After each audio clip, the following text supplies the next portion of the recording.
Kami, kung saan kami galing, doon sa Mindanao, sanay kami sa wala. Kaya, walang mawawala sa akin kung dalhin ko ang away na ito dito sa kanal ng distrito ninyo. Pilipino. Alam nyo, yung congressman nyo, si Joel Chua ba yun?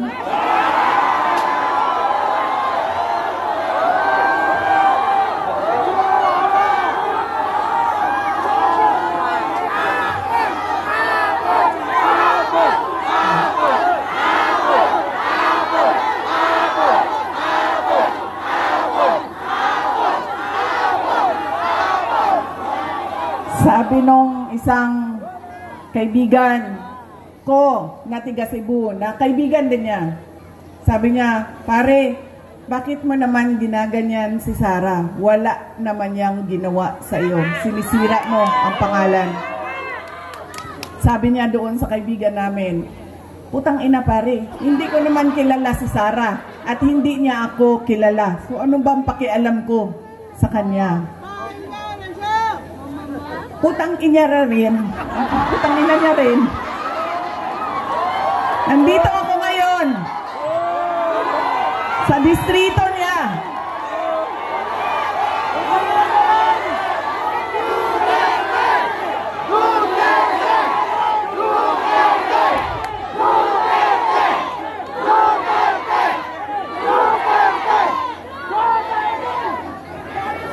Nagpapakilala ako sa inyong lahat. Ako, si Sara Duterte. Kaya ko makipag-away sa kanal.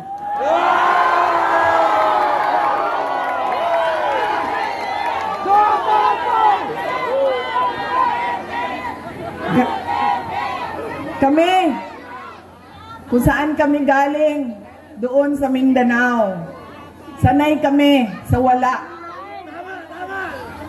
Kaya, walang mawawala sa akin kung dalhin ko ang away na ito dito sa kanal ng distrito ninyo.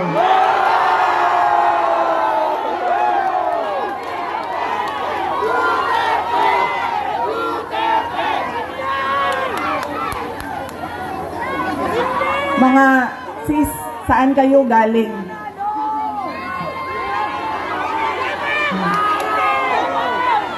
Kinsay mga tausog diri, mga Maranao.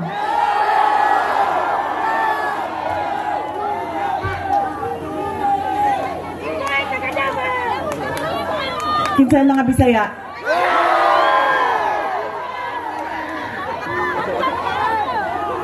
Ayaw mong kalimot ha, pag-abot sa adlaw sa piniliay, butangin na ninyo og 0 si Chua.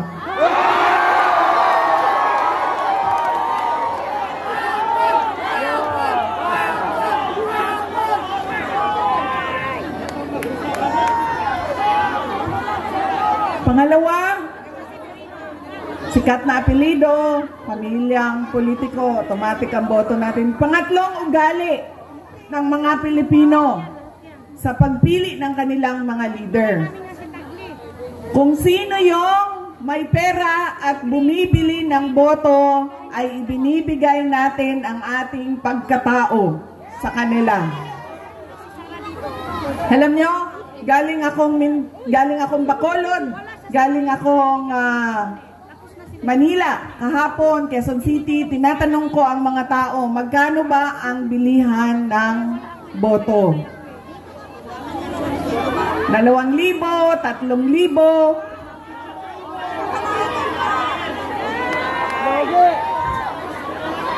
Meron pang bilihan ng boto na tawag ay tupad, akap, AIX, MAIP.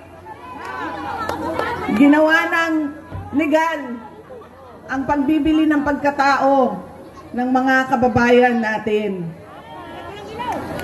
Yan ang ugali natin. Kung sino yung magbabayad, bibigay ko sa kanya ang boto niya. Tanggapin natin ang pera. Bakit hindi? Galing naman yan sa gobyerno. Hindi na, ibibigay ko yung buong paako sa inyo kung merong politiko nagbibigay ng pera na galing sa bulsa niya.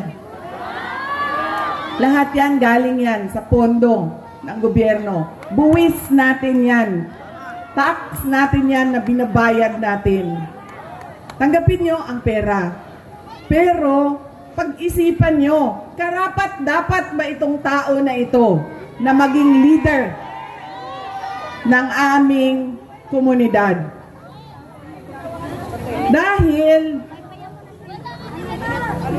pag binibigay natin ang boto natin at hindi natin pinag-iisipan ang ating shade na pangalan, babalik na naman tayo doon sa hindi ko na kailangan ibigay ang pangako ko sa inyo habang ako ay nangangampanya dahil binayaran na kita para sa boto mo.